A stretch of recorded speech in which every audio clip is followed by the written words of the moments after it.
વિદ્યાર્થી મિત્રો, જય ગુરુદેવ. નમસ્કાર. ઓનલાઈન એજ્યુકેશનમાં આપનું સ્વાગત છે. તો વિદ્યાર્થી મિત્રો, ધોરણ 3 માં આપણે એક છલાંગે દરિયો કૂદો એ પાઠ જોતા હતા. તો આગળના વિડિયોમાં મેં તમને એક સરસ મજાની વાર્તા કીધી હતી. કઈ વાર્તા કીધી હતી એ તમને યાદ હશે કે હનુમાનજી અને રાવણની વાર્તા આગળના વિડિયોમાં આપણે જોઈ હતી. હનુમાનજી હોય છે એ રાવણની નગરી લંકામાં જાય છે અને લંકામાં જઈને અંદર જાય છે ત્યારે રાવણ હોય છે એને અંદર આવવાની પરવાનગી આપે છે. તો સભાગૃહમાં જ્યારે હનુમાનજી જાય છે ત્યારે રાવણ તેને આસન આપવાની ના પાડે છે કે હું તને આસન નહીં આપું. ત્યારે હનુમાનજી હોય છે એ પોતાની આંગળી પકડીને પૂંછડી લંબાવીને પછી પૂંછડીનું આસન બનાવે છે અને રાવણ કરતા પણ ઊંચા આસનમાં હનુમાનજી બેસે છે. અને ત્યાર પછી હનુમાનજી હોય છે રાવણનું અપમાન કરે છે અને અપમાન કરે છે તેથી રાવણ તેના સૈનિકોને હુકમ આપે છે. શું હુકમ આપે છે કે આ હનુમાનને સજા આપો, આ વાનરને સજા આપો અને તેની પૂંછડી સળગાવી દો. અને સૈનિકો હોય છે એ હનુમાનજીની પૂંછડી સળગાવે છે અને જેવી પૂંછડી સળગાવે છે ત્યારે હનુમાનજી હોય છે એ અલગ અલગ જગ્યાએ જઈને આખી લંકા નગરીને સળગાવી દે છે. અને આખી અશોક વાટિકા છે એ બગીચો છે અશોક વાટિકા, ત્યાં પણ ખેદાન મેદાન કરી નાખે છે. અને બીજું શું કરે છે તો કે બધા જ ઝાડ હોય છે તે બધા ઝાડ પરથી બધા જ ફળો હનુમાનજી ખાઈ જાય છે. અને એટલું જ નહીં, બીજા ઝાડો પણ ઘણા બધા વૃક્ષો હોય છે એ મૂળમાંથી ઉખેડી નાખે છે અને લંકા નગરીમાં જઈને ઘણું બધું નુકસાન હનુમાનજી કરે છે. તો આ વાર્તા મેં તમને આગળના વિડિયોમાં કહી હતી, આપણે સમજી હતી. તો હવે તેના થોડા પ્રશ્નો આપણે આજે જોવાના છે. તો વિદ્યાર્થી મિત્રો, તમે ધ્યાનથી સાંભળજો. તો હવે આપણે આના પ્રશ્નો જોઈશું. પ્રશ્નોમાં આપણે શબ્દોનો અર્થ જોવાના છે. કે ઉદાહરણ આપણે એક આપેલું છે કે ખેદાન મેદાન કરવું. જો હું પહેલા સૂચના વાંચું છું, તમે ધ્યાનથી સાંભળજો કે આ પ્રસંગમાં આવતા 5 નવા શબ્દો શોધો અને એ શબ્દોનો ઉપયોગ કરીને તમારા શિક્ષક એક વાક્ય બનાવશે. તે પરથી અર્થ સમજીને અર્થ લખો. પછી તે શબ્દોનો ઉપયોગ કરી નવું વાક્ય લખો. અહીં તમને ઉદાહરણ આપવામાં આવ્યું છે કે ખેદાન મેદાન કરવું. તો ખેદાન મેદાન કરવુંનો અર્થ થાય છે બગાડી નાખવું. હનુમાનજી હોય છે અશોક વાટિકા ખેદાન મેદાન કરી નાખે છે એટલે કે બગાડી નાખે છે. તો એનું વાક્ય આપણે બનાવીએ કે આ વર્ષે વાવાઝોડાને લીધે આખો વિસ્તાર ખેદાન મેદાન થઈ ગયો. આ વર્ષે વાવાઝોડાને લીધે આખો વિસ્તાર ખેદાન મેદાન થઈ ગયો. તો હવે આપણે થોડા પાછળ રૂઢિપ્રયોગો જોઈએ કે લાલચોળ થઈ જવું. પેલું જ આપણે વાક્ય આપવામાં આવ્યું છે કે લાલચોળ થઈ જવું.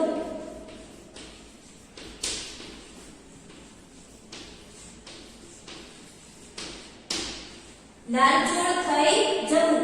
તો લાલચોળ થઈ જવુંનો અર્થ થશે ખૂબ જ ગુસ્સે થવું. ખૂબ જ ગુસ્સે થવું. લાલચોળ થઈ જવુંનો અર્થ થશે ખૂબ જ ગુસ્સે થવું. તો એનું વાક્ય હવે આપણે બનાવીએ કે દીકરાએ ચોરી કરી. દીકરાએ ચોરી કરી તેથી પિતાજી લાલચોળ થઈ ગયા.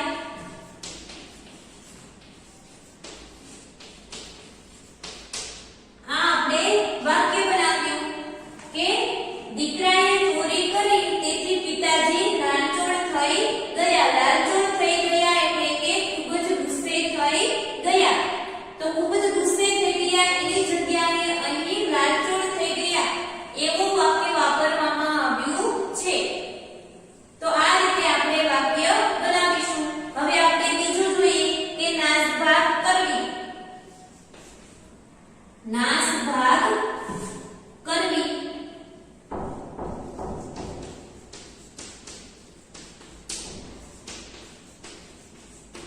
નાસભાગ કરવીનો અર્થ થશે ભયથી ભાગી જવું. ભયથી ભાગી જવું.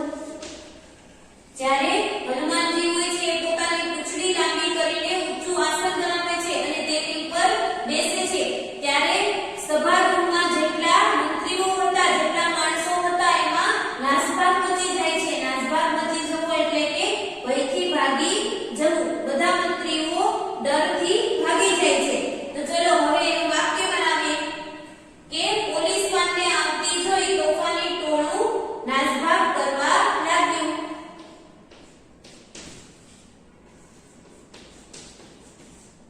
પોલીસ વાનને જોઈ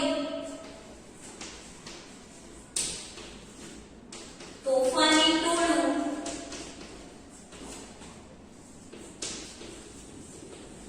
નાસભાગ કરવા લાગ્યું.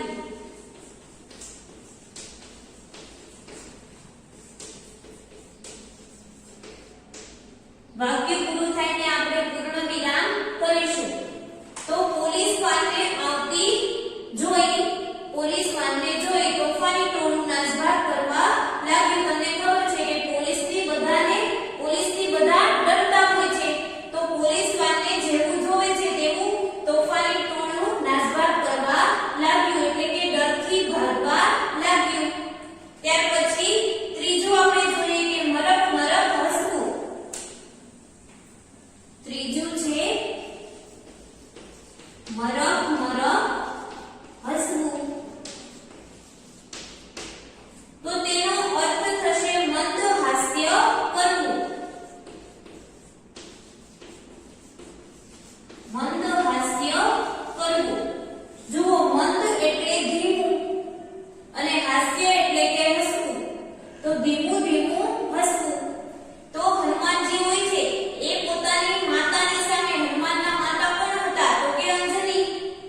તો હનુમાનજી પોતાના માતાની સામે મરક મરક હસે છે એટલે કે મંદ હાસ્ય કરે છે, મંદ મંદ હસે છે. તો વાક્ય આપણે બનાવીએ કે બાળકની કાલી ઘેલી ભાષા સાંભળી મહેમાન મરક મરક હસવા લાગ્યા. બાળકની કાલી ઘેલી ભાષા સાંભળી મહેમાન મરક મરક હસવા લાગ્યા. વાક્ય પૂરું થાય પૂર્ણ વિરામ કરીશું. તો ફરી વખત હું વાક્ય રિપીટ કરી દઉં કે બાળકની કાલી ઘેલી ભાષા સાંભળી મહેમાન મરક મરક હસવા લાગ્યા એટલે કે મંદ મંદ હાસ્ય કરવા લાગ્યા. ત્યાર પછીનું આપણે જોઈએ ચોથું જંપવા દેવું.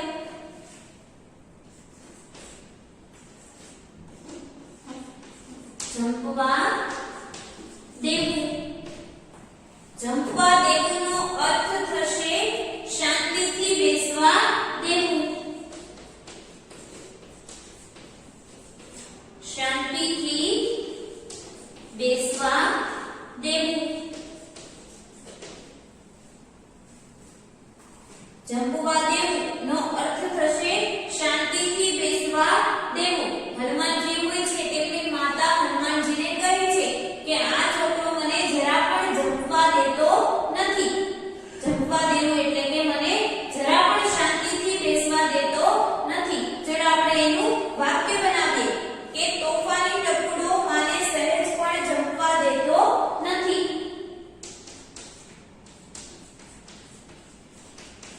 તોફાની ટપુડો માને જરા પણ જંપવા દેતો નથી. તોફાની ટપુડો માને જરા પણ જંપવા દેતો નથી. તો અહીં આપણે 1 થી 4 વાક્ય જોયા. ચારેય વાક્યો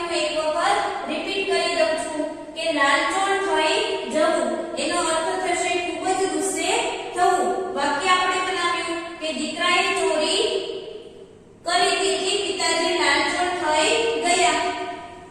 નાસભાગ કરવી, ભયથી ભાગી જવું. પોલીસ વાનને જોઈ તોફાની ટોળું નાસભાગ કરવા લાગ્યું. ત્યાર પછી ત્રીજું છે મરક મરક હસવું, એટલે કે મંદ હાસ્ય કરવું.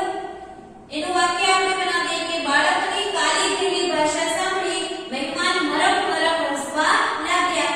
ત્યાર પછી ચોથું આપણને આપવામાં આવ્યું છે જંપવા દેવું. તો જંપવા દેવુંનો અર્થ થશે શાંતિથી બેસવા દેવું. તો આપણે વાક્ય બનાવ્યું કે તોફાની ટપુડો માને જરા પણ જંપવા દેતો નથી. તો અહીં આપણે ચારેય રૂઢિપ્રયોગો જોયા. હજી બે રૂઢિપ્રયોગો આપણે જોવાના છે, તો તમે ધ્યાનથી સાંભળજો. ત્યાર પછીનો રૂઢિપ્રયોગ આપણને આપવામાં આવ્યો છે જીદ કરવી.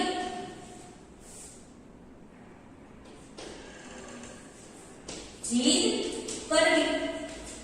જીદ કરવીનો અર્થ થશે હઠ કરવી. હઠ કરવી. નાનું બાળક હોય છે તમારી જેવું, એ હંમેશા જિદ્દી હોય છે. જીદ કરવી એટલે કે હઠ કરવી. એનું વાક્ય આપણે બનાવીએ કે શ્વેતાએ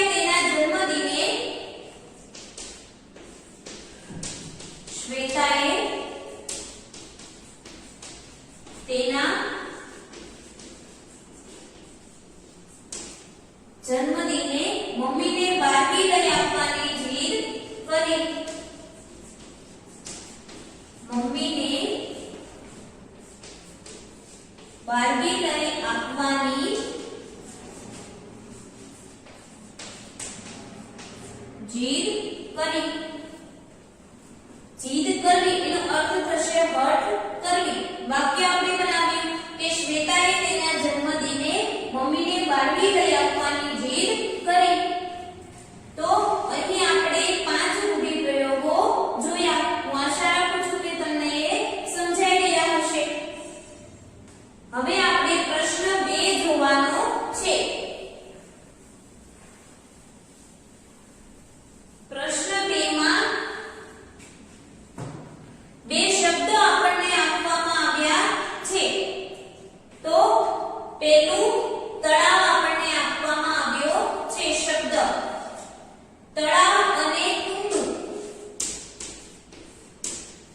બે શબ્દ આપણને આપવામાં આવ્યા છે. આ બે શબ્દો પરથી આપણે વાક્ય બનાવવાના છે. બંને વાક્યમાં એક એક શબ્દ આવવો જોઈએ. તો આપણે વાક્ય બનાવીએ કે અમે તળાવમાં નાખ્યા. પેલું વાક્ય છે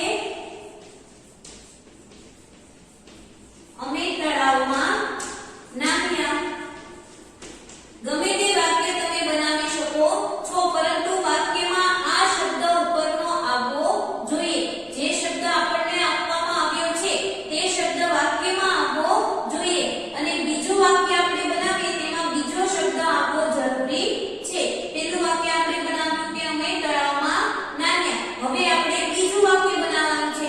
બીજા વાક્યમાં બીજો શબ્દ આપણે ઉપયોગ કરીશું કે ઊંડું. અમે ઊંડા તળાવમાં નાખ્યા. બીજું વાક્ય છે અમે ઊંડા તળાવમાં નાખ્યા. તો અહીં બંને વાક્ય આપણે બનાવ્યા. બે શબ્દ આપણને આપવામાં આવ્યા છે તળાવ અને ઊંડું. તો તળાવનું વાક્ય આપણે પેલું બનાવ્યું કે અમે તળાવમાં નાખ્યા. બીજો શબ્દ છે ઊંડું. તો આપણે બીજું વાક્ય બનાવ્યું કે અમે ઊંડા તળાવમાં નાખ્યા. કેટલું ઈઝી છે, કેટલું સરળ છે. ચલો આપણે બીજા શબ્દો જોઈએ. બીજા શબ્દ આપવામાં આવ્યો છે દરિયો. દરિયો અને ઊંડો બે શબ્દ આપ્યા છે. દરિયો અને ઊંડો. ચલો આપણે પેલું વાક્ય બનાવીએ કે સોમનાથમાં દરિયો છે. પેલું જ વાક્ય છે કે સોમનાથમાં દરિયો છે. અહીં વાક્ય તમે કોઈ પણ બનાવી શકો છો. ત્યાર પછી આપણે બીજું વાક્ય બનાવીએ કે ઊંડો. તો સોમનાથનો દરિયો ઊંડો છે, એ આપણું બીજું વાક્ય થઈ ગયું. સોમનાથનો દરિયો ઊંડો છે. તો બંને વાક્ય આપણે બનાવી લીધા છે. પહેલું વાક્ય છે કે સોમનાથમાં દરિયો છે, સોમનાથનો દરિયો ઊંડો છે. બંને વાક્યમાં બંને શબ્દનો સમાવેશ થઈ જાય છે. તો હવે આપણે ત્રીજા શબ્દ જોઈએ. ઉદકા અને ઊંચા બે શબ્દ આપણને આપવામાં આવ્યા છે. ઉદકા અને ઊંચા. તમારી રીતે તમે કોઈ પણ વાક્ય બનાવી શકો છો. તો ચલો આપણે વાક્ય બનાવીએ કે અમે કૂદકા માર્યા. પહેલું વાક્ય છે અમે કૂદકા માર્યા. તો આ આપણું પહેલું વાક્ય બની ગયું. હવે આપણે બીજું વાક્ય બનાવવાનું છે. બીજા વાક્યમાં ઊંચા આવવું જોઈએ. ઊંચા અને કૂદકા બંને આવશે તો પણ ચાલશે. તો ચલો અમે કૂદકા માર્યા. તો હવે બીજું વાક્ય બનાવીએ કે અમે ઊંચા કૂદકા માર્યા. અમે ઊંચા કૂદકા માર્યા. તો ચલો આપણા બંને વાક્યો અહીં બની ગયા છે. પહેલું વાક્ય આપણે બનાવ્યું અમે કૂદકા માર્યા અને બીજું વાક્ય છે અમે ઊંચા કૂદકા માર્યા. તો વિદ્યાર્થી મિત્રો વાક્ય બનાવવા જુઓ કેટલા સરળ છે. આપણે અહીં ત્રણેયમાંથી 6 વાક્ય આપણે બનાવ્યા છે. કુલ 6 વાક્ય બનાવતા શીખ્યા.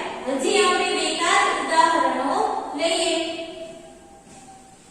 તો હવે આપણને શબ્દ આપવામાં આવ્યો છે જંગલ. જંગલ અને ગાઢ બે શબ્દો આપણને આપવામાં આવ્યા છે. જંગલ અને ગાઢ. ગાઢ એટલે કે ઘણું.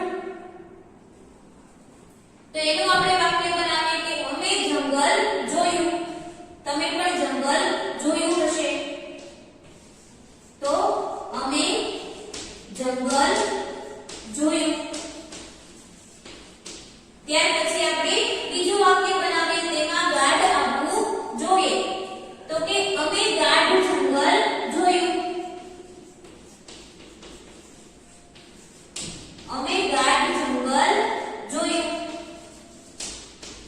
તો બંને વાક્ય આપણા તૈયાર છે કે અમે જંગલ જોયું, અમે ગાઢ જંગલ જોયું. તો ઉપરના બે શબ્દો આપવામાં આવ્યા છે તેની ઉપરથી આપણે બે વાક્ય અહીં બનાવ્યા. ત્યાર પછી આગળ જોઈએ કે લાંબો અને અજગર બે શબ્દ આપણને આપવામાં આવ્યા છે. લાંબો અને અજગર. તો પહેલું વાક્ય આપણે બનાવીએ કે રસ્તામાં અમે અજગર જોયો. રસ્તામાં અમે અજગર જોયો. આ વાક્યમાં અજગર આવી ગયું છે. હવે કયો શબ્દ બાકી રહ્યો તો કે લાંબો. તો બીજું વાક્ય આપણે બનાવીએ કે રસ્તામાં અમે લાંબો અજગર જોયો. રસ્તામાં અમે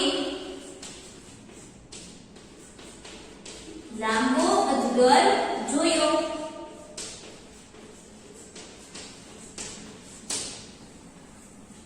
રસ્તામાં અમે લાંબો અજગર જોયો. તો બંને વાક્યો અહીં આપણા બની ગયા છે. તો ચલો આપણે હવે આગળના જોઈએ કે દૂર અને બે શબ્દ આપણને આપવામાં આવ્યા છે. દૂર અને. તો આના વાક્ય આપણે બનાવીએ કે ગામ દૂર છે. અથવા મારું ગામ દૂર છે. મારું ગામ દૂર છે. બીજું વાક્ય આપણે બનાવીએ કે મારું ગામ દૂર છે અને ખાડા ટેકરા વાળો રસ્તો છે.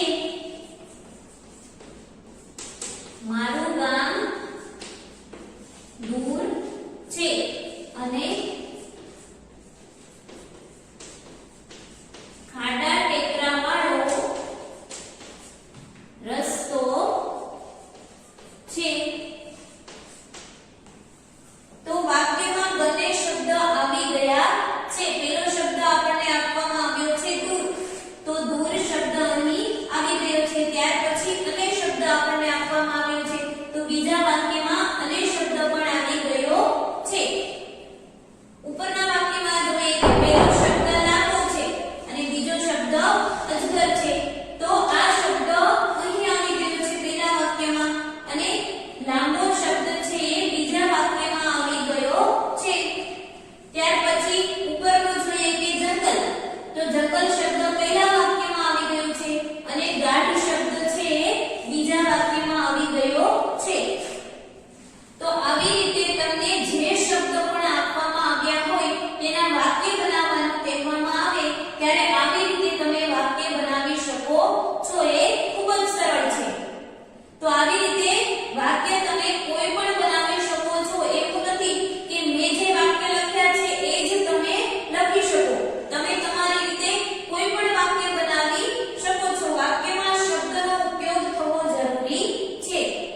તો વિદ્યાર્થી મિત્રો તમને સમજાઈ ગયું છે કે શબ્દો ઉપરથી વાક્ય કેવી રીતે બનાવવા. તો એ ખૂબ જ સરળ છે. જય ગુરુદેવ. નમસ્કાર.